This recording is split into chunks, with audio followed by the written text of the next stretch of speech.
આટલું તમારા મનમાં લાવો, પછી જુઓ તમારા જીવનમાં કેવું પરિવર્તન આવે છે. ફરીથી એકવાર કહું છું, દેરાસરની અષ્ટપ્રકારી પૂજા 2.5 કલાક નહીં કરો ચાલશે. અડધો કલાક તમારા બીમાર મા બાપની સેવા નહીં કરો તો નહીં ચાલે. 5 લાખ રૂપિયાના ચડાવા લઈને તમે સાધુ ભગવંતોને પોતાની શેખી મારવા માટે ક્યારેક મોટા આચાર્ય આવે છે ને, સમાજના મોટા આચાર્ય છે, સમુદાયના મોટા આચાર્ય છે, આપણા પંથના મોટા આચાર્ય છે. આપણે ચડાવો લઈએ, 5 લાખનો ચડાવો લઈને એમને કામડી ઓરાવો છો.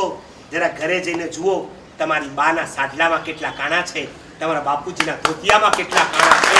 એ કાણા છે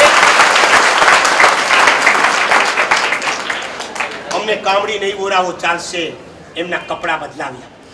શિયાળાના દિવસોમાં તમારી દાદીની સાસુની સાલ કેટલી ગંધાતી હોય છે, પ્લીઝ એને ધોઈ આપો. રાત્રિના સમયમાં એ જ્યારે ઓઢે છે ત્યારે વાસ મારતી હોય, એને ઊંઘ ના આવતી હોય, પ્લીઝ શિયાળો શરૂ થાય અપ ટુ ડેટ એની ચાદર, એનો પીલો કવર, એની શાલ બધું ધોઈ કરીને સરખી રીતે પાથરી આપો, જેથી રાત્રિના સમયે એમને સરખી ઊંઘ આવે.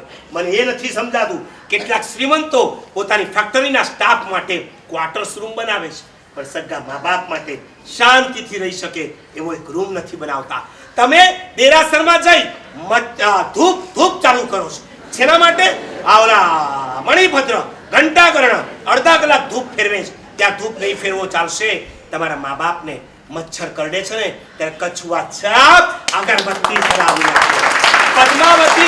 પદ્માવતીને ચુંદડી પહેરાવાના બંધ કરો. તમારી માને અવસરે સારા સાડલા પહેરાવવાના ચાલુ કરો. શું કહું, તમે હોસ્પિટલમાં જાઓ અને આ બીમાર લોકોને દવાઓ ખવડાવો, ફ્રૂટ્સ આપો. સાંજ પડે, પપ્પા ગરમી બહુ છે, શેરડીનો જ્યુસ આપું, ઠંડા પાણી લાવું, નાળિયેરનું પાણી પીવડાવ્યું ક્યારે? તો આ રવિવારના નાટક શેના કરો છો? ગરીબોને ખીચડી ખવનારાને પૂછું છું. સગા મા બાપને સાંજે શીરો ગરમ કરીને ખવડાવ્યો ખરો?